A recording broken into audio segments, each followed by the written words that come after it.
Buon pomeriggio a tutti, bentornati. Io sono Lara Gariup della redazione di Legno Architettura. Come dicevo, bentornati al nostro consueto appuntamento del giovedì pomeriggio con la progettazione e la costruzione di edifici in legno. Questo è un appuntamento ormai consolidato a partire dalla fine di gennaio. Ci siamo confrontati con molti professionisti nel corso delle scorse settimane che hanno approfondito alcuni temi molto tecnologici, tecnici. Da un paio di settimane a questa parte però abbiamo voluto dare continuità al gruppo delle web conference del Legno, chiamando a condividere con noi proprio i progettisti che lavorano sui loro stessi progetti. Un paio di settimane fa abbiamo visto una scuola in legno, la settimana scorsa il recupero di una corte ottocentesca. Oggi con l'architetto Emanuele Garufi, che è pronto virtualmente accanto a me a partire, appunto vedremo come si può affrontare un'edilizia residenziale pluripiano, quindi un argomento e una tipologia, una tematica architettonica abbastanza particolare e complessa. Prima di dare la parola all'architetto, volevo ricordarvi che naturalmente potete porre le domande tramite l'apposita piattaforma, ormai la conoscete. Cercherò di raggrupparle, cercherò di porle all'architetto compatibilmente con il tempo a nostra disposizione, altrimenti l'architetto si rende chiaramente disponibile a rispondere alle vostre domande, ha lasciato alla fine della relazione la sua email. La stessa presentazione vi verrà poi fornita nei giorni prossimi, scaricabile tramite link. Bene, io chiudo qui perché l'architetto ha molto da raccontarci. Prego Emanuele. Grazie, buon pomeriggio a tutti.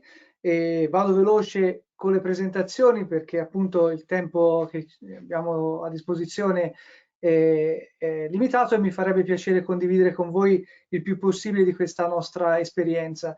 Io sono Emanuele Garufi, appunto sono un progettista che è 10 anni che mi occupo di strutture in legno, di architetture che hanno l'impiego della struttura in legno come fattore principale, e da qualche anno questa competenza, questa professionalità ha avuto convergenza all'interno della società Nextwood, una società di servizi in cui diverse competenze a livello multidisciplinare sono diciamo, legate attraverso un unico interlocutore per coprire tutto quello che sono la specialità di servizi sia progettuali che gestionali per lo sviluppo di edifici appunto che abbiano una struttura in legno e poi per la loro produzione e cantierizzazione completa. Come dicevamo, negli ultimi anni questa esperienza si è andata arricchendo e concentrando su quella tipologia che è appunto rappresentata dagli edifici multipiano. È una tipologia che si è sviluppata in conseguenza di una crescita del mercato, di un naturale evolversi che ha portato l'iniziativa che aveva, diciamo, come primo esito quello dell'utente privato che andava a costruire la propria casa piuttosto che villa o anche piccoli edifici ricettivi, invece operazioni immobiliari che hanno utilizzato il legno come fattore caratterizzante della propria proposta commerciale. Tra le nostre attività occupa un ruolo abbastanza importante l'attività formativa, l'attività di condivisione con colleghi, con imprese, perché siamo estremamente convinti che per lavorare bene nel settore dell'edilizia in legno il settore ha bisogno di crescere in maniera compatta, alzare il livello della qualità media affinché tutti gli operatori siano in grado di presentare un prodotto di qualità e quindi il mercato possa poter crescere come vedremo sta dimostrando già adesso di fare. Per quanto riguarda il tema appunto dell'edificio pluripiano lo affronteremo su 3 livelli. Il primo del quale parleremo è appunto cercare di individuare quali sono oggi questi fattori, valori che permettono al legno di essere così efficace appunto da aprirsi alle opportunità dell'investimento immobiliare. Poi cercheremo di concentrarsi sui fattori che trasformano questi obiettivi, questi valori in fattori operativi, quindi la messa in atto di queste volontà, fino poi a concentrarsi, spero che ce la faremo, sugli ambiti più strettamente tecnici e operativi attraverso l'esame della progettazione e del cantiere di queste stesse strutture. E partendo appunto da quello che è la ricerca delle motivazioni che spingono a questa azione, ci focalizziamo subito su un approccio che non è quello di andare a parlare oggi di quelli che sono i valori del legno. Questi costituiscono ormai quello che reputo un valore grammaticale abbastanza acquisito, e cercheremo di capire quali sono invece gli effetti positivi che il corretto impiego di questo sistema genera nel mercato e che di conseguenza ne garantiscono oggi un discreto successo in termini di applicazione. Quindi il legno non come fine, quindi non concentrarsi sul legno in quanto tale, ma come mezzo per arrivare ad un prodotto di qualità. È un prodotto di successo, spero, lo vedremo, sul mercato immobiliare appunto, e quindi come un'opportunità da condividere tutti quanti.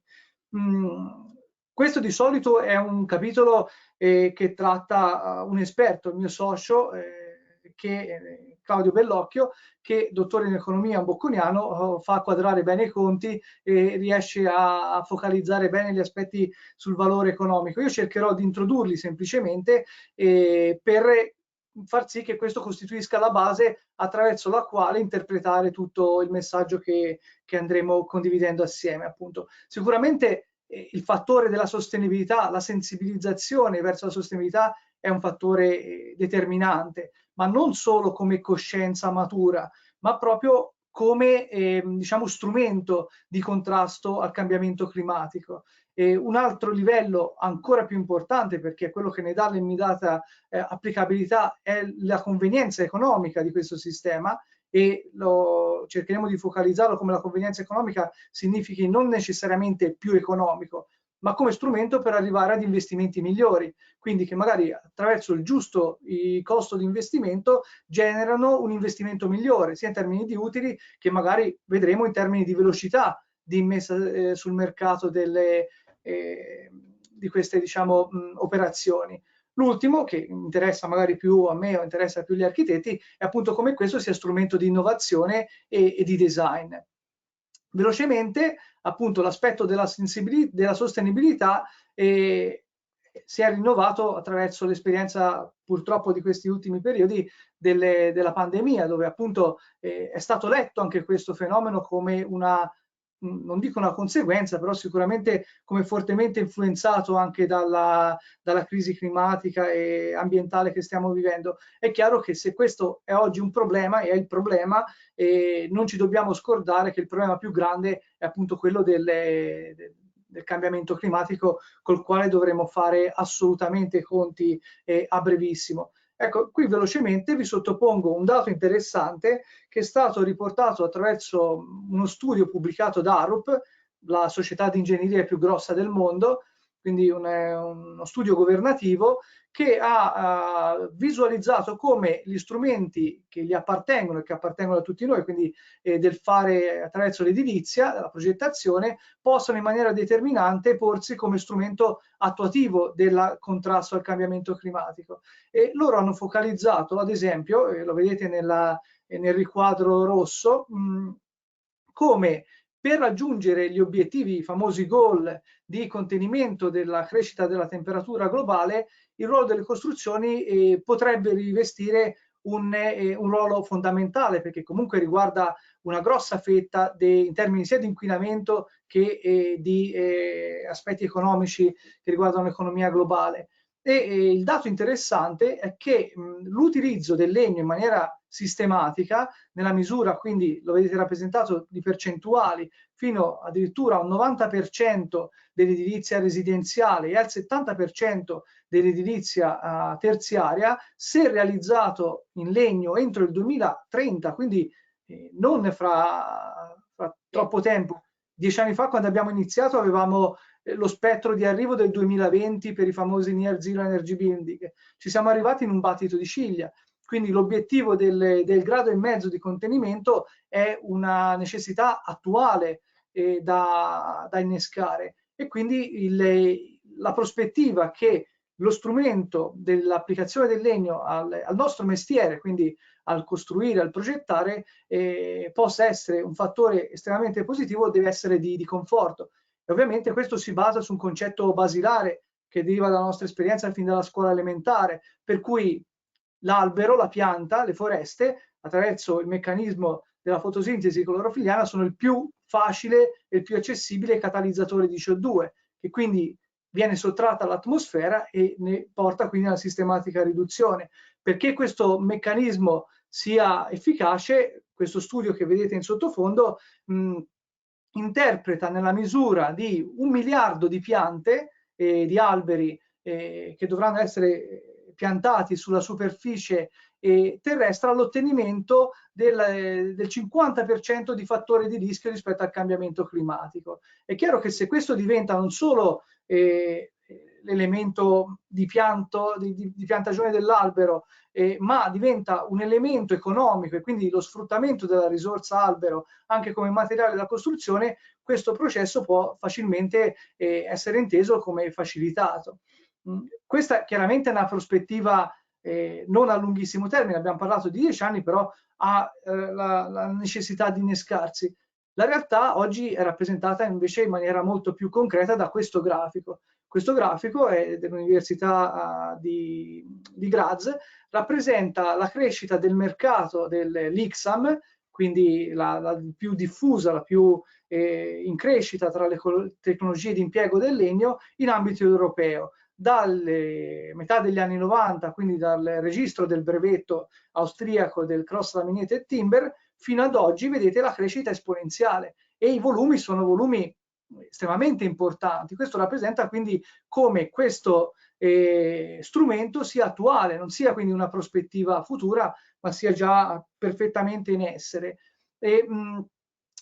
La più evidente convenienza, e questo successo che è rappresentato attraverso quel grafico, sta proprio nell'immediatezza dell'effetto economico che traduce, per cui i vantaggi che il legno porta sul mercato sono stati immediatamente letti dagli immobiliari evoluti, perché già l'immobiliare che ha resistito alla crisi edilizia degli scorsi anni l'ha fatto in virtù comunque di una propria preparazione, di una propria competenza, quindi che ha agevolato questo meccanismo anche culturale di comprensione, ed oggi è uno strumento attuativo a tutti gli effetti, e la nostra esperienza lo dimostra.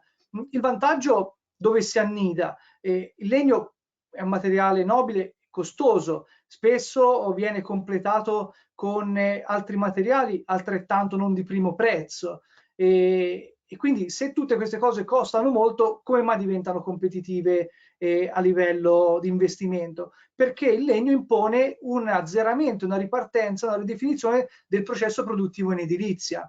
Già questo percorso è avviato su tutti i sistemi costruttivi, la pratica quindi della BIM technology, dell'approccio integrato alla progettazione, vanno tutti in questa direzione, e il legno li rende obbligatori.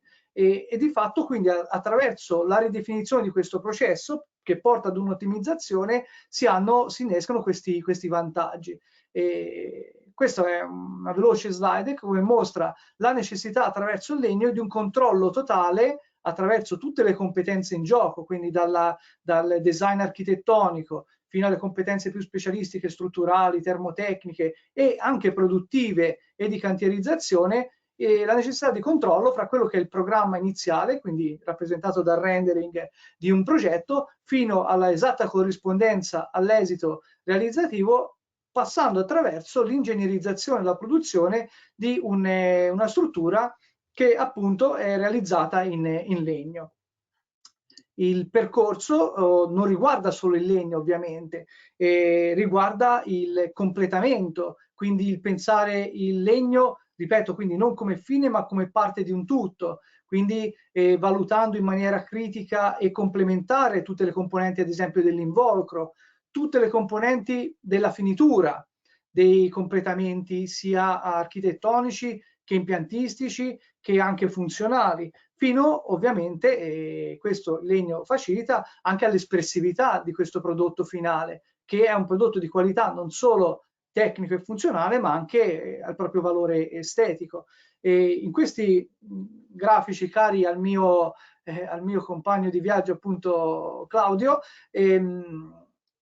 si cerca di mettere in evidenza come concretamente il bilancio economico si sposti all'interno del processo progettuale e costruttivo.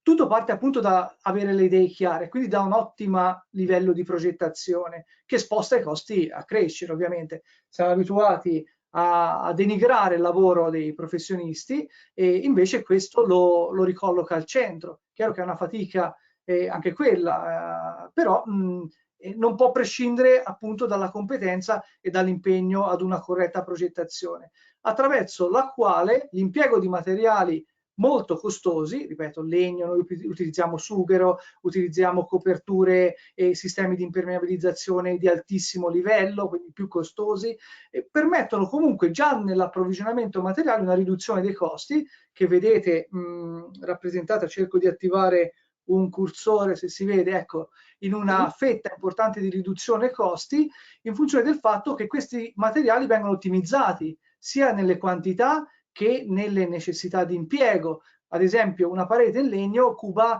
per uno spessore di 10 cm come parete resistente contro i 30 cm del calcestruzzo. Quindi è vero, se il costo al metro cubo è maggiore, però le quantità possono ritenersi inferiori.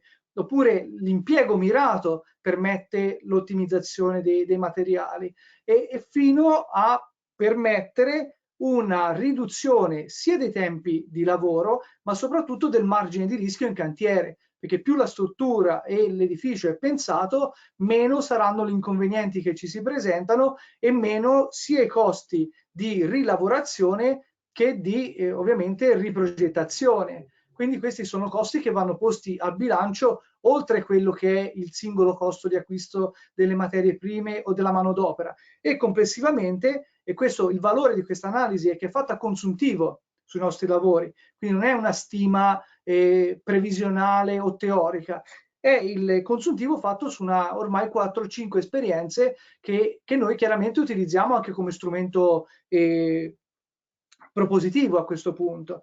E dall'altro l'ottimizzazione delle soluzioni produttive ha anche un effetto sulla riduzione dei tempi di cantiere, dei tempi di realizzazione, che è di nuovo un fattore economico, ma per l'immobiliare è soprattutto un fattore estremamente interessante, perché con un mercato così veloce, così rapido nei cambiamenti, un edificio pensato un anno fa è estremamente importante che sia commercializzato entro un lasso di tempo veloce, perché poi le modifiche tecnologiche, le innovazioni sono talmente veloci che rischiano di renderlo quantomeno in piccole parti, però già magari un po' obsoleto. I tempi sono ancora più efficaci, la riduzione dei tempi, perché mentre in cantiere, in sistemi tradizionali, sono tutte operazioni conseguenziali, lo spostare off-site e quindi in produzione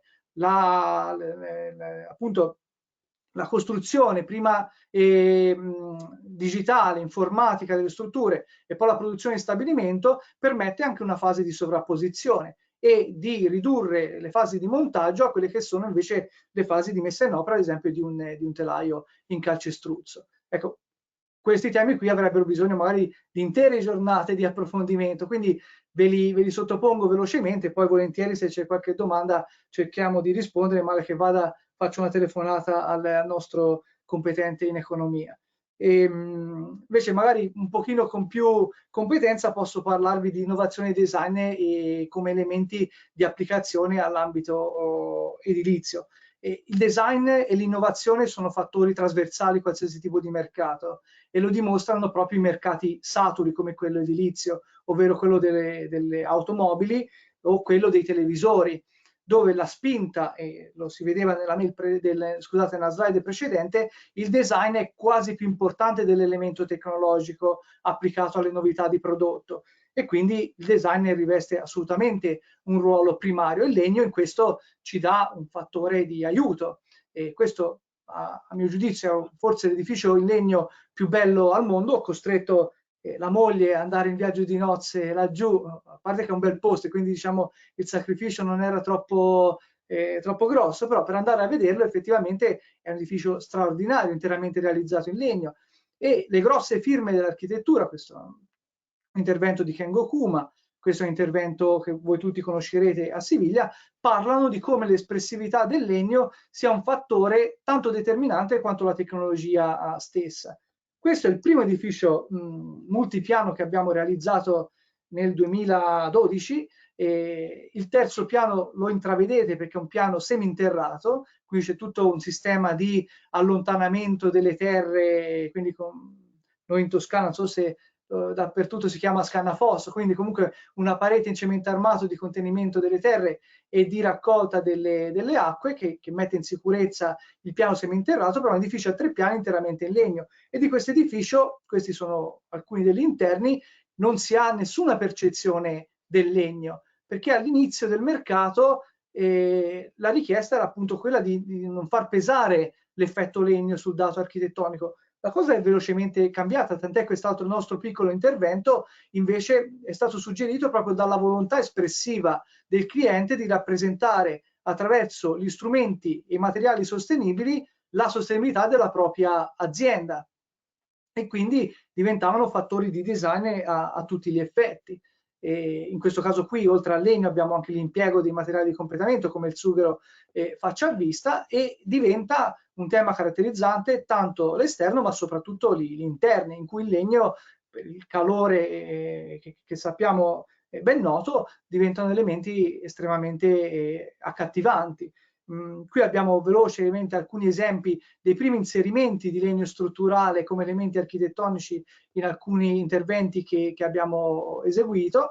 E come vedete l'aiuto del legno è molto enfatizzante. Questo è il primo intervento invece immobiliare multipiano, è uno di 15 appartamenti, e anche qui il primo approccio del nostro cliente, in questo caso qui dell'investitore, era che il legno non si vedesse, quindi sono, come vedete, interni del tutto normali, e l'architettura è un'architettura se vogliamo molto semplice, ma che non raccontava niente del sistema costruttivo. Ecco, questo è l'intervento che il cliente poi ci ha commissionato, in questo caso qui anche con la progettazione architettonica, mentre in precedenza avevamo sviluppato solo la parte ingegneristica e di cantierizzazione, e si ritrovano tracce di elementi espressivi più propri della tecnologia. In questo caso qui il richiamo al sughero sulle facciate, ma anche gli interni sono mantenuti col concetto di espressività del legno. Questa è come si chiamavano una volta, una lottizzazione,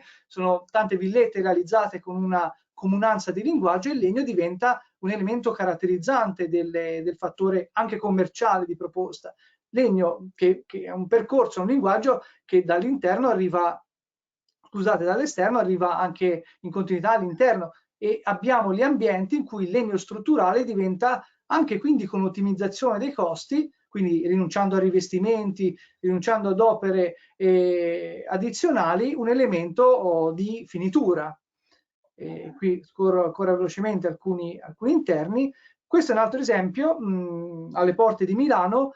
Abbiamo preso sempre un progetto esistente, l'abbiamo ingegnerizzato, cantierizzato con strutture in legno, e a metà del percorso, questo è il rendering, il cliente ha deciso di inserire elementi in legno non previsti. L'interno delle logge è stato tutto rivestito con una facciata in doghe di larice.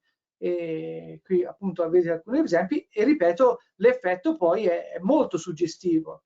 Questi sono gli interni, in cui vedete che il carattere si mantiene abbastanza moderno, però si intravede nei solai, nei soffitti, un legno, la venatura del legno, che però è sbiancato, magari per alleggerirlo del carattere del legno naturale, ma mantenerne l'effetto della venatura.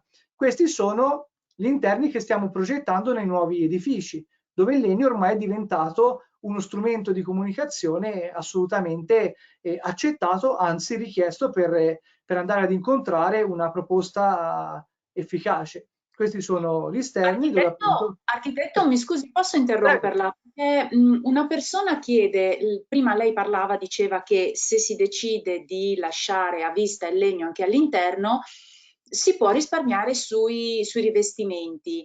Una persona chiede, ma il pannello X-Lam a vista non rischia di costare di più di un rivestimento? È una bellissima domanda che mi mette un po' in difficoltà, perché dipende molto da qual è il nostro interlocutore al quale si va a chiedere il pannello IXAM. Ok, Esistono dei produttori che hanno nel proprio standard qualitativo, lo vediamo più avanti, forse ok, questa troveremo risposta poco più avanti, però la qualità del legname impiegato è sicuramente un fattore determinante nella possibilità di lasciarlo a vista. Probabilmente la domanda nasce a chi ha avuto esperienza di un pannello diffuso di media qualità sul mercato dove effettivamente si fa fatica a immaginarlo a vista. Quindi la selezione del materiale è sicuramente determinante e fondamentale per poter fare anche determinate scelte progettuali. ok, Comunque, fra poco lo va credo che bene, ci andiamo a d'accordo. vederlo. Ehm, quindi risolto velocemente, spero, questi primi fattori che definiscono gli strumenti del legno come strumento efficace sul mercato, passiamo un attimino a concentrarsi su un caso applicativo, che è quindi, diciamo, abbiamo cercato di sottoporlo non tanto come case history di singolo interesse, ma come ha rappresentato un meccanismo affinché questi valori fossero attuabili. Quindi quali sono state le condizioni affinché queste volontà, questi valori potessero trovare una formula di attuazione concreta. E anche qua, se i valori, in questo caso qui il committente li aveva perfettamente messi a fuoco in totale autonomia, quindi li aveva fatti propri per andare a qualificare la propria offerta di mercato, e sto parlando di questo edificio che vedete rappresentato in un rendering, perché siamo attualmente in cantiere, anzi forse vedete sulla mia faccia ho i segni delle mascherine come i, gli infermieri, perché siamo appunto in questi giorni in cantiere in maniera abbastanza assidua. E ripeto, l'immobiliare, l'investitore, il nostro cliente aveva già manifestato la volontà di andare ad eseguire in legno questa struttura, seppur il progetto, e lo potete intuire già dall'architettura, non nasceva come una struttura pensata per essere realizzata in legno. E non ho trovato altro per descrivere questa situazione in questo interessante parallelismo. Il primo uomo andato sulla Luna, Neil Armstrong, diceva che alla fine per arrivare sulla Luna è tutto sommato semplice, bisogna capire come arrivarci e è altrettanto importante come tornare indietro. Ecco, quando noi abbiamo approcciato questa situazione eravamo grosso modo a metà di questo percorso. Il cliente aveva capito la risoluzione del suo primo problema, cioè trovare attraverso il legno un meccanismo efficace di investimento sul mercato. Si stava proprio perché era un interlocutore, quindi serio e competente, di come renderlo attuabile senza incorrere in rischi, perché chiaramente era il primo intervento che faceva, non si è voluto buttare se non estremamente certo dell'esito finale. E quindi in questo caso qua il problema da risolvere era proprio come si passa dalla teoria alla pratica, come riesco ad impiegare il legno in maniera efficace. E diciamo, le sue perplessità avevano già trovato una linea di indirizzo, aveva già pensato di certificarlo, ad esempio ARCA, che è un protocollo di qualità di monitoraggio del percorso costruttivo in legno. Nonostante tutto questo manteneva dei grossi dubbi che abbiamo ritrovato un pochino in tutti i nostri clienti di questo tipo, e che quindi vi riporto perché attraverso la risoluzione di questi problemi si rende attuabile lo strumento legno, al di là quindi del dato tecnico. E principalmente i nostri clienti facevano fatica a districarsi fra tante proposte quasi commerciali piuttosto che tecniche, in cui tante soluzioni tecniche venivano proposte anche con prezzi molto differenti fra di loro, e chi non ha chiaramente competenza di discernimento si trova in difficoltà ad interpretare la correttezza tanto tecnica che economica di determinate proposte. E quindi il passaggio strettamente connesso è il tentativo di superare questo limite di know-how per arrivare alla definizione di un giusto prodotto. E il tutto nel legno è strettamente legato al garantire la sua durabilità. E sappiamo che appunto che il legno ha tantissimi pregi e fra questi ci impone l'obbligo di concentrarsi sul mantenimento della durabilità nel tempo.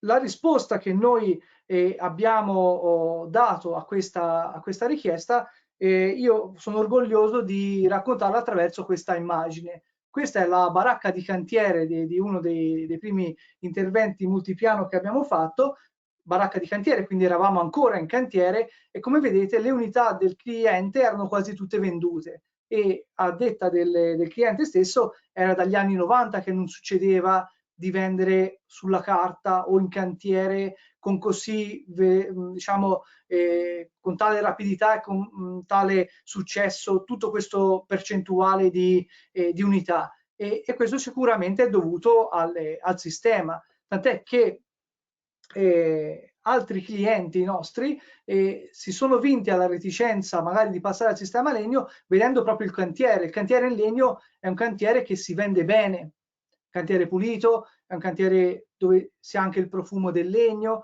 e quindi tante vendite si realizzano proprio col cantiere al grezzo. Però il nostro ruolo sta proprio nel rendere economicamente sostenibile questo strumento esso stesso di sostenibilità, perché la qualità senza limite la si raggiunge ovviamente avendo anche illimitate risorse economiche. La difficoltà chiaramente sta nel raggiungere determinati livelli di qualità e di garanzia ad un costo del tutto accettabile, soprattutto per chi poi lo deve immettere sul mercato. E quindi qui è il cuore del lavoro che diciamo caratterizza l'approccio ad investimenti, scusate, a progettazione, a gestione di appalti in cui il requisito sia l'investimento immobiliare, non uno che fa casa propria può decidere di fare qualsiasi tipo di investimento, come comprare l'utilitaria o la fuoriserie se si parla di macchine. L'investitore ha bisogno di collocare sul mercato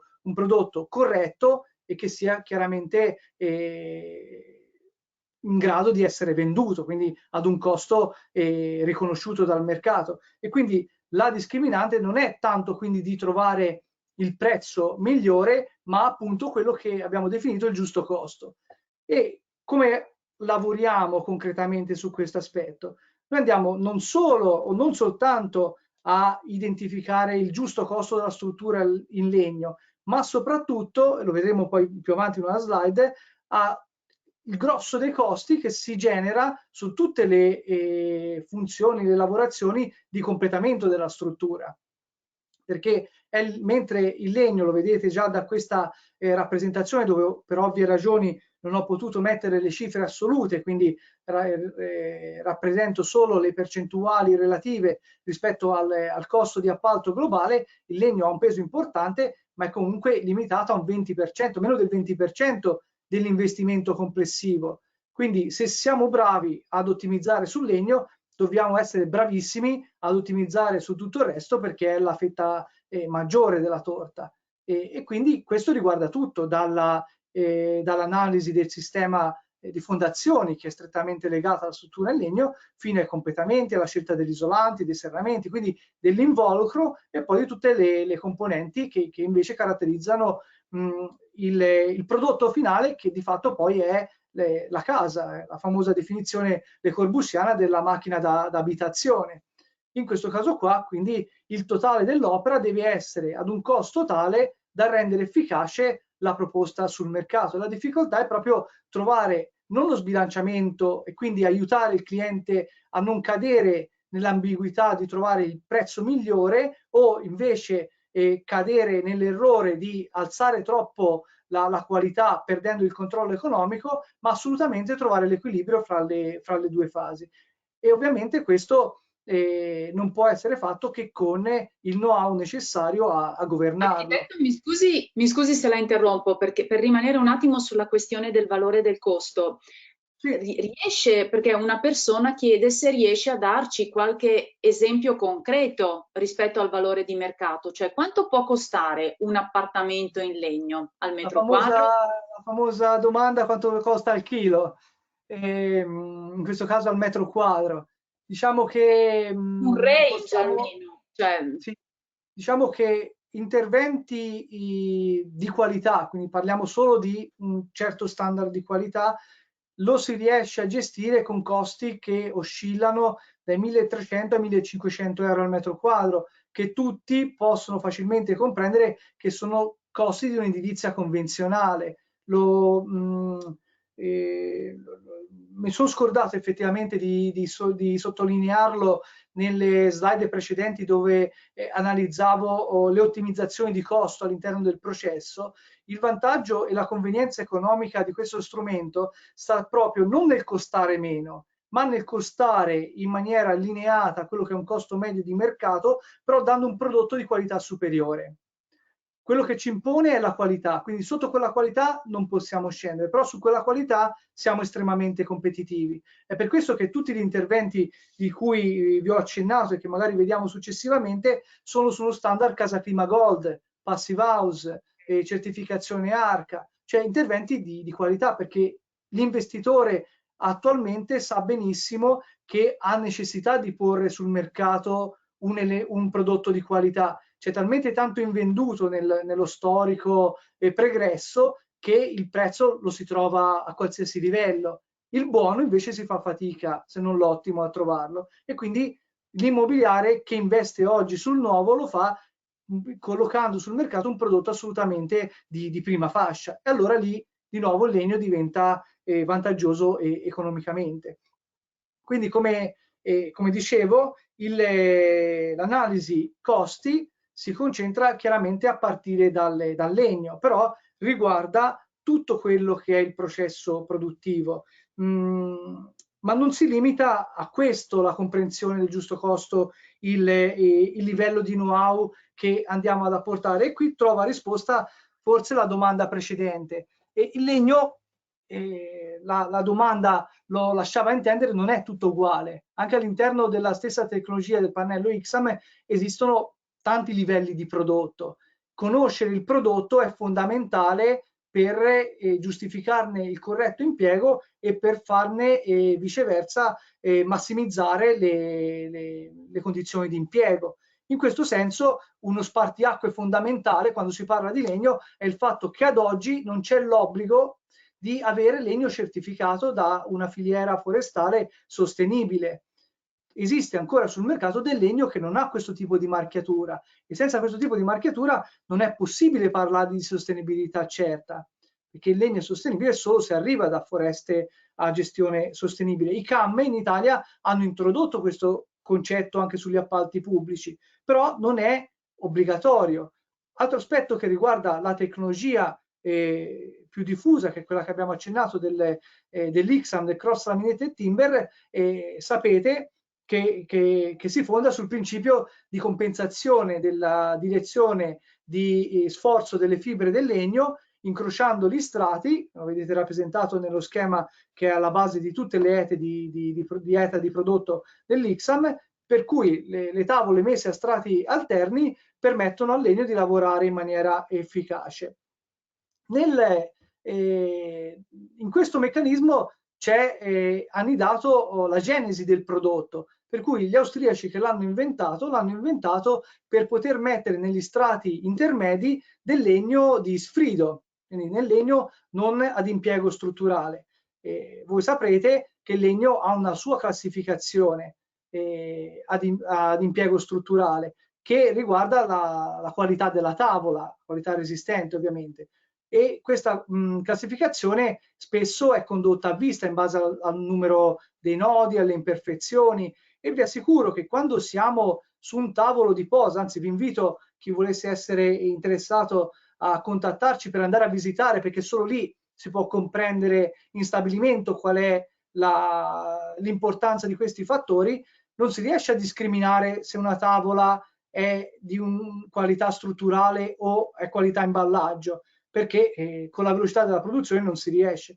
Quindi per avere garantito il corretto impiego delle tavole, noi ci siamo convinti che tutto il legno deve essere impiegato in un pannello Ixam di qualità, di primaria qualità, e quindi ne consegue, ecco qui vedete appunto un pannello di Ixam industriale, quindi qualità strutturale non a vista, che viene posato in opera, ma come vedete non ha evidenti imperfezioni. Questo è un pannello di livello inferiore dove si ha traccia di commistione di essenze.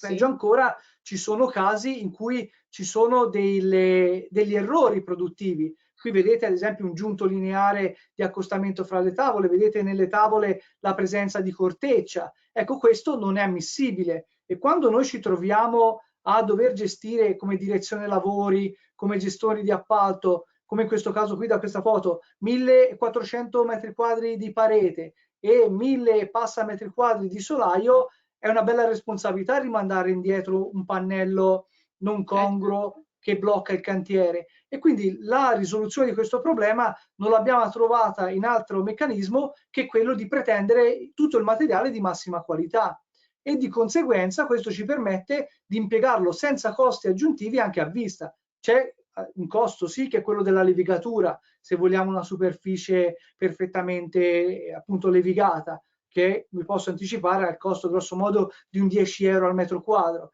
però la chiusura con una parete in cartongesso ha un costo che va intorno ai 40 euro al metro quadro. Quindi l'impiego di questa scelta ci permette di avere un buon esito formale e di risparmiare 30 euro al metro quadro in quella famosa obiettivo di ottimizzazioni che si diceva prima. Poi scorro velocemente. Per rimanere un attimo sulla qualità vista, sulla finitura vista, una persona chiede giustamente come si risolvono gli allacciamenti elettrici, tutte le tracce e quant'altro. Allora, ottima domanda. Non è assolutamente ammesso lo scempio delle tracce come avviene nelle pareti di forato nell'edilizia tradizionale, no? Questo è chiaro, Okay. sì.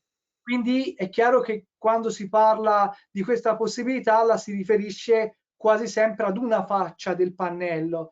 Dall'altra parte si attrezza la controparete classica per l'alloggio dell'impiantistica, e lo vediamo forse più avanti in una slide, e l'impiantistica viene portata attraverso l'elemento di distribuzione sulla faccia nera della luna verso la fascia positiva attraverso solo le terminazioni dell'impianto.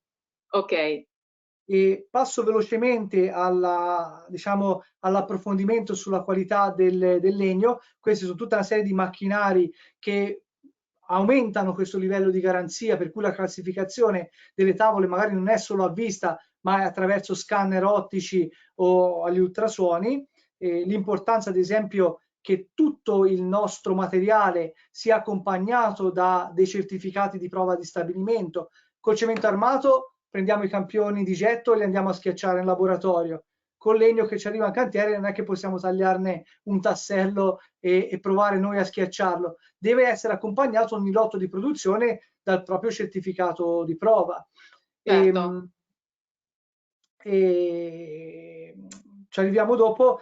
E tutto rimane comunque fortemente, forse principalmente legato all'aspetto della durabilità, chiaramente, perché tutte queste teorie si scontrano con questa primaria esigenza, perché il legno deriva dall'albero e l'albero in natura marcisce, e ovviamente il nostro investitore immobiliare tutto può tranne che avere questo tipo di pubblicità.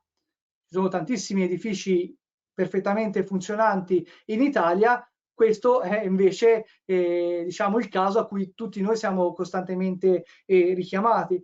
Noi siamo molto impegnati sul tema della durabilità anche attraverso diciamo, tutta quell'attività di workshop che descrivevamo all'inizio. Abbiamo prodotto con e per Artuso Legnami un manuale legato alla durabilità e al corretto approccio alle strutture in legno per garantire la durabilità, e va da un tema banale come quello dell'attacco a terra, che ovviamente deve partire dal fatto di posizionare le strutture in legno fuori il piano delle acque bagnate, per ovvie ragioni, e tutt'oggi si continuano a vedere anche in ambiti formativi. Questa purtroppo è una slide che mi porto dietro da anni, perché l'ho presa in un corso di formazione che veniva profuso proprio per la specializzazione dei professionisti sulle strutture in legno, e vedete il doppio errore: è stato fatto il cordolo, ma il legno rimane comunque affossato all'interno della stratigrafia, quantomeno esterna. Quindi tutta la produzione è demandata ad una guaina, e non esiste guaina che abbia una durabilità tale a quella che deve essere l'aspettativa di vita del fabbricato, e quindi l'effetto prima o poi sarà questo, e noi ovviamente non dobbiamo permetterlo. Questo diventa più complesso quando l'edificio è esso stesso in termini progettuali complesso. In questo edificio, che se non ci si metteva di mezzo il coronavirus, probabilmente questo incontro l'avremmo fatto in un open day in cantiere, vedete la presenza dei terrazzi, dei tetti piani. Ecco, questi sono poi gli elementi che raffinano il livello progettuale, ad esempio per la durabilità. E io credo che uno dei nostri clienti assista a questo webinar, può intervenire con un messaggio se lo ritiene, però io credo che questo lavoro noi l'abbiamo preso proprio perché siamo stati molto intransigenti dal punto di vista delle attenzioni alla durabilità, e l'abbiamo preso anche perché contemporaneamente, anzi poco prima, avevamo appena concluso un lavoro che presentava una soluzione simile, e ve la faccio vedere. Questo era l'edificio che avevamo già concluso quando avevamo iniziato a interloquire col nuovo cliente. Qui ci sono dei balconi, come vedete. E il problema dei balconi qual è? Che ovviamente che le superfici orizzontali in legno sono comunque esposte alle intemperie e hanno un doppio rischio, quindi sia quello di proteggere il balcone in quanto tale, ma soprattutto evitare l'effetto che l'infiltrazione si porti dentro la struttura primaria. Questo ci ha indotto a mettere come condizione sine qua non nei nostri lavori la definizione di una gerarchia strutturale di primo e di secondo livello. Cioè, se il primo livello è quello dell'involucro, quindi della scatola di legno che costituisce la struttura primaria, quindi l'unità abitativa, le strutture dei balconi hanno un livello di gerarchia secondario, in primo luogo appunto perché esposte, e devono essere per forza separate dalla struttura primaria, perché nell'ottica di conduzione di un fabbricato fra 100 anni, io mi posso mettere anche nell'ottica di dover sostituire delle tavole che potrebbero essere, in quanto esposte, necessarie ad essere manutenute, però non devo assolutamente generare che questo effetto si trasferisca alla struttura primaria. I templi in Giappone sono dei templi che sono lì da 2000 anni. Le strutture interne hanno le strutture originarie in legno lì da 2000 anni, ma tutti gli sporti di gronda, tutti i rivestimenti sono ciclicamente sostituiti per proteggere le strutture primarie. Quindi con questo approccio... Architetto, a proposito della durabilità, come si garantisce nel tempo, chiede una persona, la durabilità dell'Ixlam, ad esempio per quanto riguarda le colle? Allora, in questo diciamo si entra nell'ambito delle... Diciamo che questo, per quanto riguarda le colle, ovviamente si esula un pochino quello che è il nostro ambito di lavoro, che è la progettazione. Quello è una caratteristica di prodotto, e il prodotto lì invece si ritrova nella slide che vi facevo vedere prima, dove c'erano i campioncini di Ixam e quei quadratotti che venivano schiacciati. Ecco, quella prova lì simula proprio l'invecchiamento del legno. Il legno viene sottoposto a cicli alternati di bagno e asciugamento attraverso l'inserimento del campione in autoclave e in essiccatura. Dopo determinati cicli di questo invecchiamento simulato, il legno si deve rompere, e magari ci si può tornare poi dopo se abbiamo un pochino di tempo, non sulla colla, si deve rompere sulla fibra, vuol dire che la colla è garantita oltre a quella che è la naturale caratteristica del legno. Questo chiaramente fa discriminanza fra la qualità di prodotto. Per quello è importante richiedere non solo le varie marchiature CE, il vario ETA prodotto, il DOP, ma anche e soprattutto i certificati di test del materiale prodotto, perché al di là della teoria che c'è a base del processo produttivo, c'è poi la sua efficacia, e quindi ogni lotto di produzione deve essere accompagnato dal fatto che è stato testato, che le colle impiegate siano state in quella in quella specifica occasione corrette e correttamente posizionate, affinché quella durabilità lì sia garantita. Attualmente già dalle normative tecniche del 2016 e diciamo riaggiornate nel 2018, il legno è stato equiparato al calcestruzzo e all'acciaio come materiale da costruzione, quindi tale da garantire un'aspettativa di vita strutturale per il fabbricato omologa a tutti gli altri materiali da costruzione. Vuol dire che se correttamente progettato e correttamente manutenuto ha un'aspettativa di vita indefinita nel tempo. È chiaro che deve essere, ripeto, progettato bene e anche manutenuto, perché abbiamo visto purtroppo anche con le tragedie del viadotto Morandi, anche il cemento, il calcestruzzo, se non manutenuto, degrada anche quello. In questo caso qua, su questa slide, vedete un aspetto fondamentale di questa esigenza di durabilità, che è appunto la separazione fra la struttura primaria dei solai della parte, ecco qui la vedete la separazione, proprio una separazione fisica attraverso la quale passa l'isolamento a cappotto fra i solai e le pareti dell'involucro strutturale primario e le superfici orizzontali che, ripeto, avranno un'aspettativa di vita sicuramente inferiore. Noi cerchiamo di progettarle, di realizzarle, e se mantenute avranno anche quella una efficacia a tempo indefinito nel tempo, però sicuramente hanno un livello di certezza inferiore, proprio perché esposte rispetto all'altro. E con questa soluzione, vedete, ci sono delle travi che appoggiano su dei pilastri, travi in acciaio. Questo impalcato, se per disgrazia non fosse correttamente manutenuto, se l'abitante di quella unità se ne scordasse, quello sotto non se ne accorge, comunque comincia a essere tanti i fattori per cui si può generare il danno, potrebbe essere interamente sostituito senza andare ad intaccare assolutamente quello che è la struttura primaria dell'edificio, appunto. Ecco, io penso che il lavoro precedente credo che l'abbiamo preso proprio in funzione di questo tipo di rigore. Piuttosto che non fare questa soluzione, il lavoro non lo prendiamo, perché purtroppo viaggiamo tanto sulla bontà dei lavori precedenti per prendere i successivi, e quello che sicuramente non ci possiamo permettere è quello di fare un lavoro fatto male che generi problemi al nostro cliente.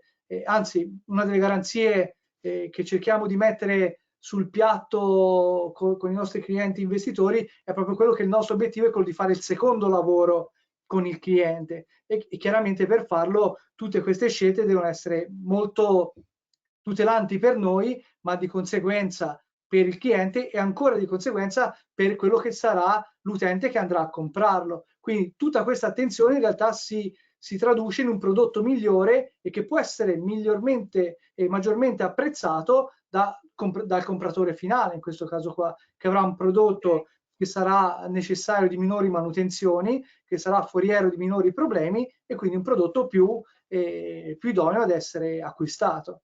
In questo caso, architetto, lei ha fatto vedere giustamente questo dettaglio del balcone, ma quindi evitiamo di fare balconi a sbalzo? Allora, O questo non è una necessariamente, domanda. perché poi vedendo questa immagine a me veniva in mente quella che ha fatto vedere prima del balcone crollato, ovviamente, mentre in Sì. questo caso, se c'è Allora, qualsiasi vado problematica, è molto più velocemente semplice avanti, vi sostituire il faccio, piccolo solaio del... vado velocemente avanti se lo trovo. Vi faccio vedere, oh, aiuto se ci arriviamo, tanto queste non avremmo comunque probabilmente avuto il tempo di approfondirle. Vi faccio vedere quello che è la struttura ingegnerizzata di quel progetto che vedevamo prima. Qui vedete sono balconi totalmente a sbalzo. Non abbiamo, come Ok. nell'esempio precedente, il pilastro che ci aiuta in questa strategia, e ovviamente questo comporta, lo intravedete, che ci sono delle putrelle, degli elementi in acciaio che costituiscono un elemento di contatto che però rimane puntiforme e rimane delegato ad un materiale d'acciaio che ha una durabilità comunque superiore, che presenta un'altra serie di aspetti da dover gestire, perché ad esempio invece, mentre che con legno non abbiamo ponti termici, con l'impiego dell'acciaio dobbiamo invece andare a gestire in maniera molto attenta il ponte termico, però si traduce nella possibilità di fare anche degli sbalzi. Questo perché è importante esserne consapevoli? Perché se torniamo al contrasto alle azioni di cambiamento climatico,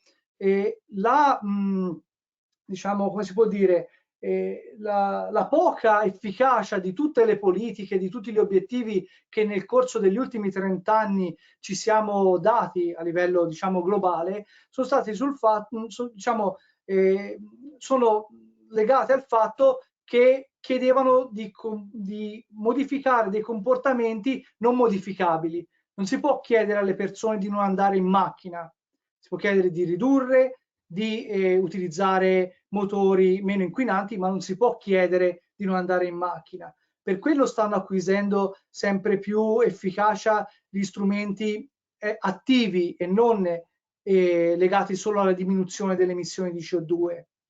Perché Mhm. noi non possiamo pensare di stravolgere con una rivoluzione culturale e sociale quello che è il nostro standard di vita. Nessuno di noi oggi rinuncerebbe ad uno smartphone, eppure è uno dei dispositivi a maggior impatto ambientale di tutti. Quindi se ormai siamo allineati in un percorso sociale e civile che ci porta a determinati compromessi, diventa utopistico pensare dall'oggi al domani di azzerarli. E lo stesso è un po' sul design. Le terrazze, i balconi, ci ha dimostrato proprio questa clausura forzata degli ultimi 2 mesi. Io vivo in centro città e non ho balcone.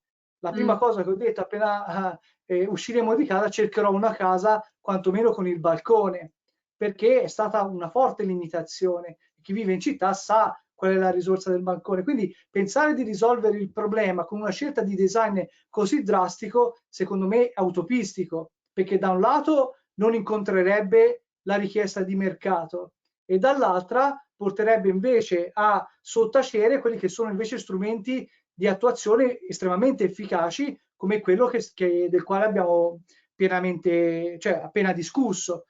I tetti piani hanno la stessa problematica. Tetto piano è una criticità. Allora obblighiamo tutti gli architetti a non farli più.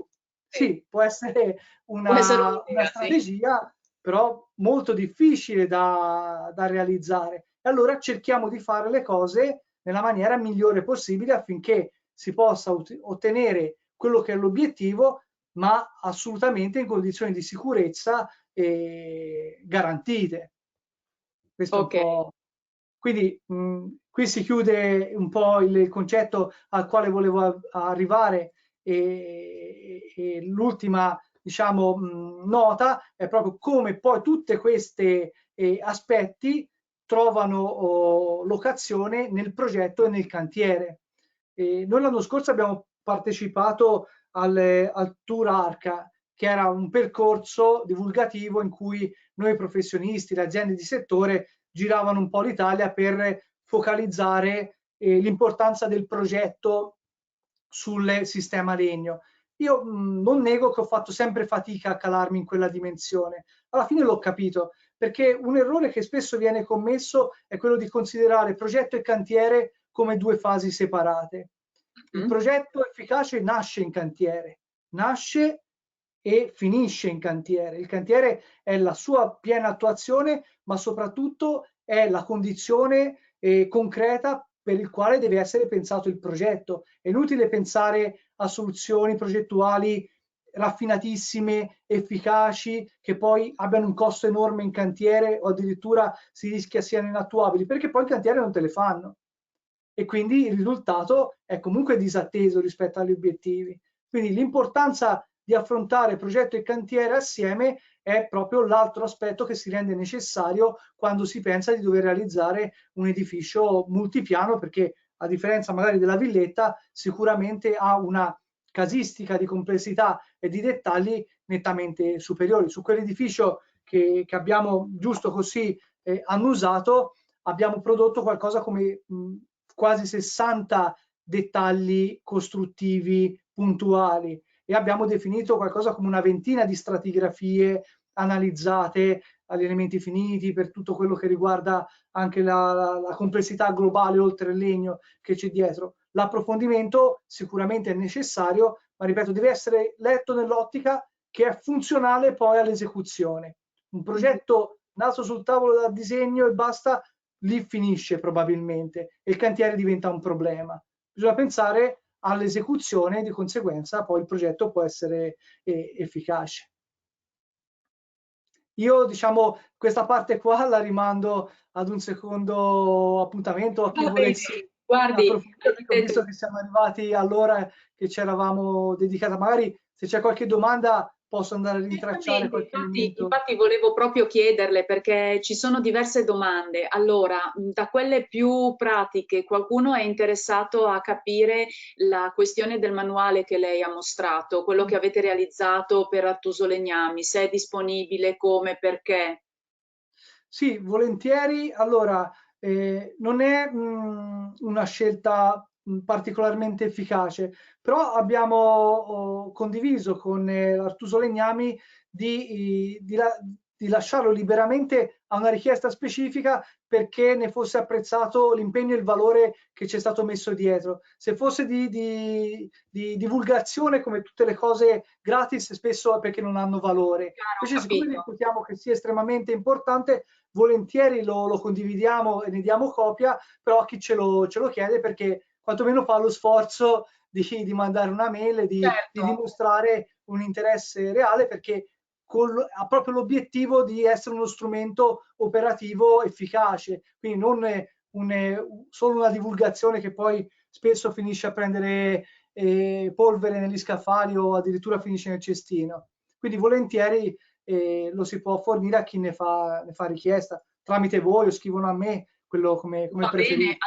allora può essere così, o scrivete direttamente all'architetto, poi la relazione vi verrà fornita tra un paio di giorni e troverete i suoi riferimenti email, oppure scrivete anche a Edicom Edizioni e noi inoltreremo la vostra richiesta all'architetto. Ecco, Magari va bene. quando ce lo permetterà questa situazione con Edicom, magari potremo organizzare un workshop in produzione dove si può vedere tanto gli aspetti di prodotto che hanno suscitato le domande precedenti e poi questo diciamo, trasferimento poi all'applicazione che è altrettanto fondamentale.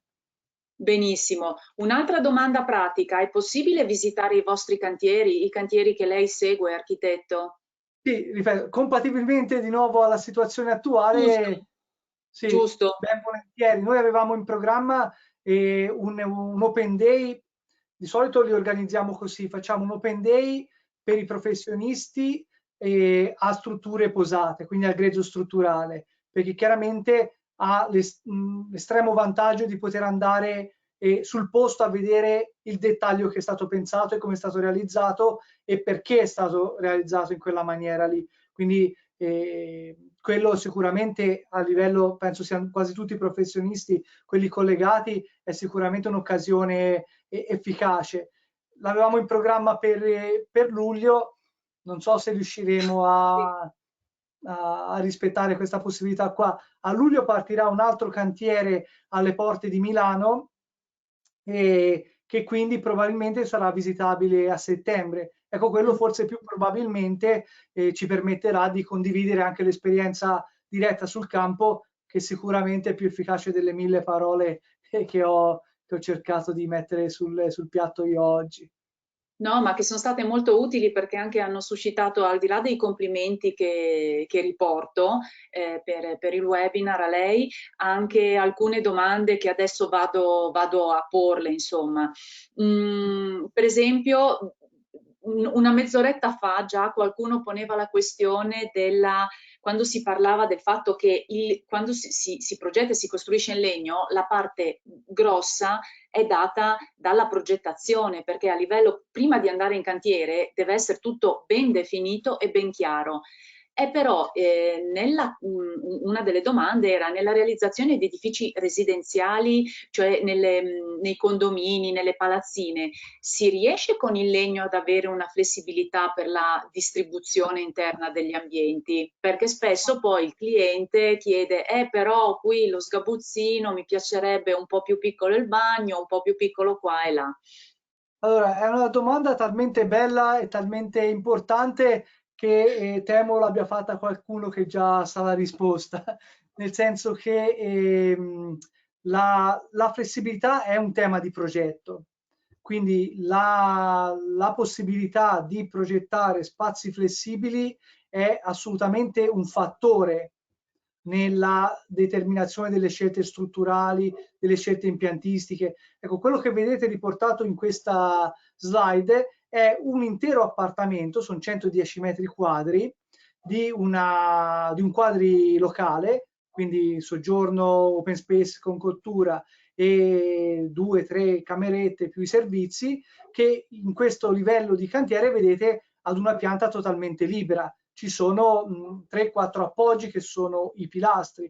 È chiaro che questa è una scelta che stride magari rispetto a quello che è l'approccio classico al progetto degli edifici in legno, che solitamente si basano nell'utilizzo sia delle pareti a telaio che delle pareti in Ixam appunto sul concetto di setto, di parete portante. Questo è un ibrido con un concetto che magari è più proprio di strutture in acciaio o in cemento, in cui si hanno degli elementi puntiformi. È chiaro che questo è pensato in ragione di una flessibilità distributiva che può essere sia come, diciamo, come elemento qualitativo nella vendita dell'appartamento. Il cliente può avere un domani di modificare le tramezzature interne come più gli aggrada e al tempo stesso uno strumento efficace all'investitore per la vendita perché può adattare il proprio taglio che si è immaginato magari sull'esigenza di un cliente che ha altro tipo di esigenze rispetto a quelle che erano state ipotizzate a programma. Quindi la flessibilità assolutamente può essere perseguita, ma può essere perseguita nella misura in cui diventi un elemento di progetto, non può essere improvvisata, perché a volte si sente dire sì, ma non ti preoccupare, la parete in Ixam si prende la motosega, si apre una porta, si sposta, si piega, si fa.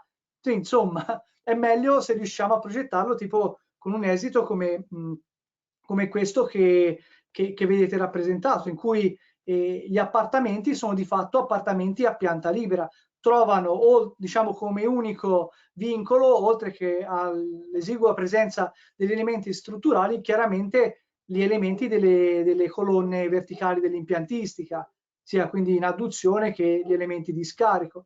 Però che questo è un tema interessante perché tanti costi possono essere ottimizzati se queste strategie vengono pensate già nell'elaborazione del progetto architettonico, non solo nella sua esecutivizzazione, ingegnerizzazione e cantierizzazione.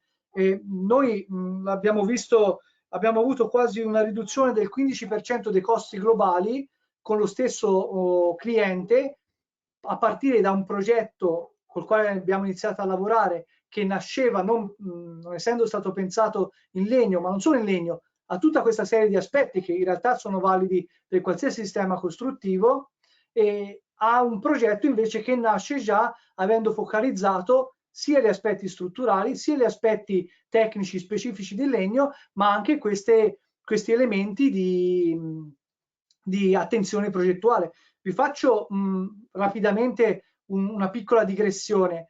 Come avete potuto vedere dalle slide precedenti, il cantiere in legno si presenta in maniera molto accattivante e ripeto, i nostri clienti lo usano proprio come strumento di vendita. E l'altro aspetto che chi è operatore conosce benissimo e sa benissimo che le case si vendono quando sono ben illuminate. Questo è un aspetto che anche questo deve essere un aspetto della progettazione, sia architettonica ma anche esecutiva. Noi ad esempio facciamo delle simulazioni per l'analisi della luce, del fattore di luce diurno, medio diurno, cioè capire come sono illuminati naturalmente questi ambienti, sia perché l'elemento strutturale, la finestra, ci può permettere di farlo, ad esempio alzando banalmente l'architrave di 10 centimetri piuttosto che aumentarlo in larghezza, l'effetto di profondità è in maniera esponenziale più efficace. Oppure dove abbiamo limiti perché il progetto è già stato fatto o perché magari abbiamo vincoli strutturali che non ci permettono di farlo, magari nella scelta delle finiture, utilizzando magari materiali più riflettenti, oppure in alcuni casi stabilendo che il legno a vista non è magari funzionale perché invece assorbe, no, luminosità, e quindi giocarcela su questi aspetti qui, mentre magari può essere un fattore di riduzione dell'abbagliamento in altri dove abbiamo delle grosse vetrate. Ecco, questo giusto per farvi passare al concetto che il dettaglio importante non è solo il dettaglio costruttivo o l'esecutivo che fa la differenza, è anche il dettaglio, l'attenzione pensata all'aspetto particolare. In questo caso può essere l'illuminazione, può essere la flessibilità, che è anche una flessibilità di tipo impiantistico. Ad esempio, gli impianti fra 10 anni probabilmente saranno impianti del tutto differenti rispetto a quelli attuali, e in questo stiamo orientandoci verso la possibilità di mettere tutta la distribuzione nei controsoffitti, quindi limitare al più possibile i passaggi nel massetto, perché fra 10 anni magari si può pensare di riaggiornare completamente quello che è il layout impiantistico e magari anche le componenti che sicuramente saranno molto più evolute. Quindi ecco, questi sono i dettagli secondo me che fanno la differenza. I dettagli costruttivi sul legno, ripeto, secondo me dovrebbero essere dettagli grammaticali, non dovrebbero riguardare i vantaggi del cliente, dovrebbero essere quello che noi siamo in grado di fare come risorsa necessaria. Tutto il resto è valore aggiunto e c'è tanto da poter lavorare per creare dei valori aggiunti. L'esempio della flessibilità e della luce naturale sono forse gli elementi che sulla vendita in realtà hanno un effetto migliore rispetto a tutte diciamo, le lucubrazioni mentali che noi ci facciamo sulla tecnica costruttiva. Quindi l'importanza anche del messaggio, e qui torno magari anche alla formazione, alla condivisione di determinate cose, è fondamentale. Un altro piccolo elemento d'orgoglio è che questi edifici sono stati realizzati con imprese di provenienza edile tradizionale, non sono state realizzate con imprese del cosiddetto settore legno. Ovviamente le strutture sono state prodotte, però sono state condivise con operatori spesso locali, perché appunto le risorse locali è importante farle crescere, perché poi sono quelle che sul territorio ci possono anche egoisticamente alimentare l'indotto, e soprattutto sono, diciamo, un altro indicatore della correttezza del processo, perché se siamo in grado di condividere non con i soli specialisti ma con tutti gli attori questo livello di lavoro, vuol dire che il lavoro è stato fatto bene e costituisce un'opportunità non solo per noi del settore ma per tutta la filiera, e questo è fondamentale perché tutto il sistema possa crescere. Certo, ho ancora un paio di domande per lei, architetto, perché qualcuno è rimasto, almeno dalla domanda, sembra un po' turbato dal fatto che voi abbiate messo vicino acciaio e legno. Non era meglio fare tutto in acciaio o tutto in legno? Anche perché poi quando si mettono vicino, io adesso le sto tra l'altro riproponendo un paio di domande che ho visto che hanno posto. Allora, appunto, perché mischiare i materiali? Prima cosa. Seconda cosa, nel momento in cui vado a mischiare questi materiali, che attenzioni devo porre affinché tutto funzioni bene? Vi metto la slide dove si vede appunto una struttura ibrida. Quindi, allora, io credo che l'impiego dei materiali per la loro migliore caratteristica sia una risorsa, non sia un limite né una difficoltà. Quindi noi utilizziamo in questo caso qua una trave in acciaio in luogo di una trave di legno perché ci permette di ridurre l'interferenza della trave sull'ambiente, perché la stessa resistenza che ottengo con questa trave, che è un HBE da 32 cm, avrei bisogno, anche se fosse microlamellare, di una trave da 60 cm. Certo. Questo è un problema per la fruizione degli ambienti, è un problema per il passaggio dell'impiantistica nei controsoffitti, e quindi io vedo in realtà come un fattore di evoluzione il fatto di impiegare i materiali nella loro migliore condizione di esercizio. E è chiaro che questo è una complicazione, perché se uso solo un materiale è più semplice, però se no noi progettisti cosa ci stiamo a fare, no? No, dobbiamo cercare di ottimizzare le scelte per renderle, ripeto, come dicevo all'inizio, economiche e sostenibili economicamente e funzionali rispetto al risultato finale. Invito proprio a rompere il paradigma, non concentrarsi sugli strumenti, è un errore che noi tecnici facciamo, lo fanno tutti, anche le famose agenzie di formazione, si concentrano troppo sulla tecnica e tralasciano quello che deve essere l'effetto. Noi ci dobbiamo concentrare sull'effetto, sul risultato, sui valori che la tecnica ci può dare, e questo l'uso dei materiali non è pregiudiziale, impieghiamo i materiali per come è giusto che debbano essere impiegati per i migliori risultati che possono. Non so se ho risposto alla domanda. Vediamo se è ancora in ascolto l'ascoltatore, se ci rispondo, ma credo di sì, era chiaro il ragionamento. Ma quindi, sempre rimanendo in questo discorso, per esempio, altre due domande che sono poste, la questione del rumore. Come si gestisce in un edificio in legno? Una persona scrive, viviamo in un mondo rumoroso da ogni punto di vista, il rumore arriva dall'esterno, ma arriva anche dall'interno, tra un appartamento e l'altro. In quel caso, quali sono a cosa bisogna prestare attenzione?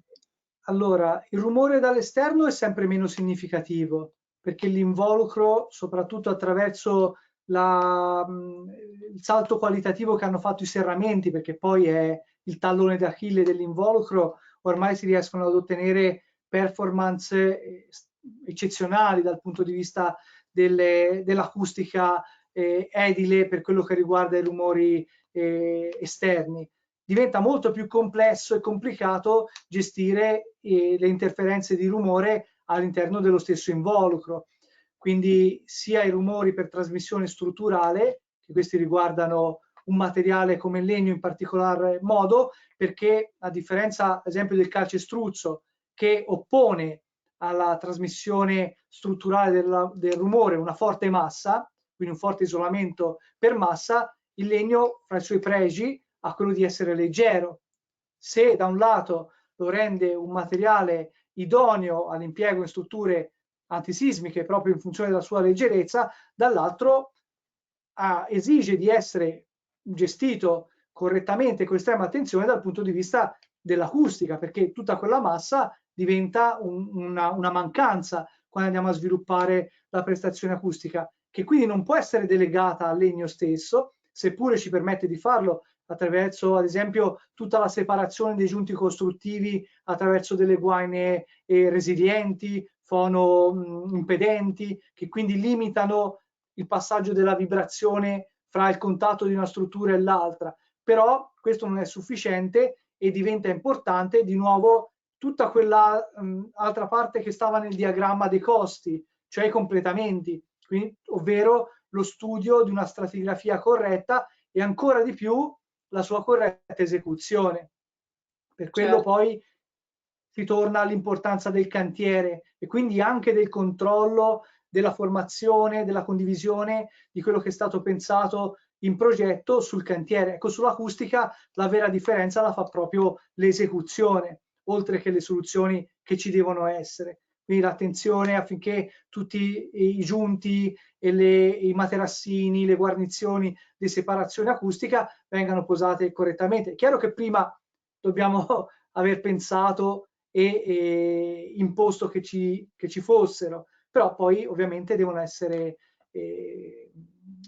anche realizzate bene. Per darvi un dato concreto, in questa palazzina proprio che vedete qui rappresentata abbiamo ottenuto valori misurati, quindi con un collaudo acustico, perché poi, altra piccola parentesi, è importante che tutte le prestazioni che promettiamo siano misurabili, perché sennò si limitano al mio livello di capacità di percezione o alla fiducia che c'è nella promessa che è stata fatta. Quando la la prestazione misurata, noi siamo di fronte a un risultato oggettivo. Ad esempio, la prestazione acustica è stata vidimata da un collaudo acustico, ovvero banalmente delle prove acustiche ambientali e delle prove al calpestio. Sulla prova al calpestio abbiamo raggiunto un eccellente risultato, abbiamo fatto 55 decibel, che è ben oltre, sapete che il comportamento acustico è su base esponenziale, quindi ogni piccolo decibel guadagnato in realtà è una unità decibel, c'è l'abbattimento del livello di rumore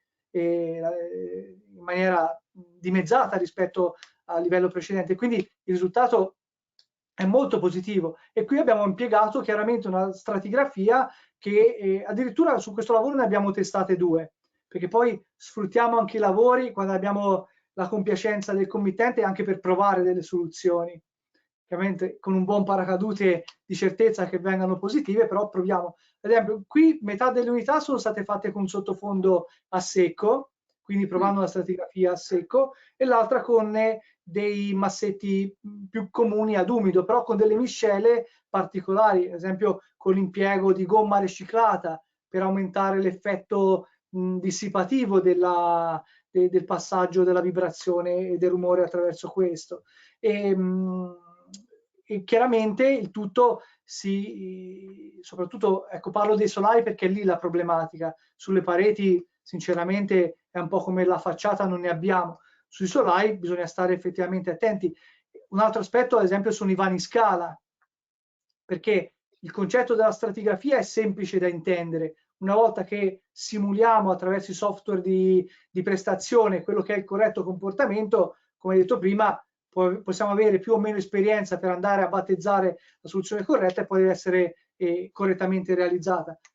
Di nuovo, come in tutti gli elementi, è la discontinuità che fa la differenza. Quindi sul vano scala, dove c'è innanzitutto la complicazione del rumore dinamico, quindi dell'attraversamento veloce, del saltello magari, ecco lì dobbiamo agire su altri tipi di strumenti che sono magari più strutturali, quindi sulla separazione. Ad esempio le rampe dei vani scala, che sono tutti vani scala in legno comunque, anche il vano ascensore, la rampa della scala non tocca contro la parete strutturale. È una complicazione dal punto di vista del progetto strutturale, perché di fatto è una rampa strutturalmente autonoma, sarebbe molto più facile solidarizzarla alla parete di contatto, però per diminuire il rischio di trasmissione acustica la si separa e chiaramente cambia in termini di pensiero e di esito quello che è l'iter progettuale che ci sta dietro. Certo, e tutto questo chiaramente va a braccetto, fra virgolette, anche con tutto quello che è la progettazione antisismica, perché ci sono, l'ultima domanda che le pongo, appunto un paio di ascoltatori chiedevano, anche se magari in maniera un po' generale, generica, se ci sono prescrizioni particolari in zona di alta sismicità e la garanzia su zona sismica. Ora, parlando di edifici in legno, appunto la È la garanzia risposta più sismica facile. penso che sia la primissima cosa, no? Sull'antisismica, diciamo, è l'argomento più semplice perché il legno ha trovato in Italia quantomeno un fattore determinante purtroppo in conseguenza dei fatti tragici dell'Aquila, per Dopo cui la l'Aquila. leggerezza delle strutture in legno è il fattore determinante perché il comportamento sismico sia particolarmente efficace. Una cosa che spesso viene trascurata è che le strutture in legno, prima si parlava della commistione di materiali, sono sempre strutture ibride, sono sempre strutture che sono collegate attraverso delle connessioni metalliche, perché se il legno è efficace in quanto leggero, questo legno deve comunque stare assieme e sono gli elementi in acciaio che lo tengono assieme e la componente dissipativa dell'energia cinetica rappresentata del sisma non è assolta dal legno, è assolta dall'acciaio. Io faccio sempre l'esempio della sedia in legno, col classico esempio della zia grassa che la rompe. La gamba, la sedia non si rompe mai sulla seduta o nel mezzo della gamba, si rompe nell'attacco della gamba sulla seduta, ovvero nel punto più debole che è la connessione, perché le connessioni legno-legno sono di tipo fragile, cioè si rompono in maniera immediata.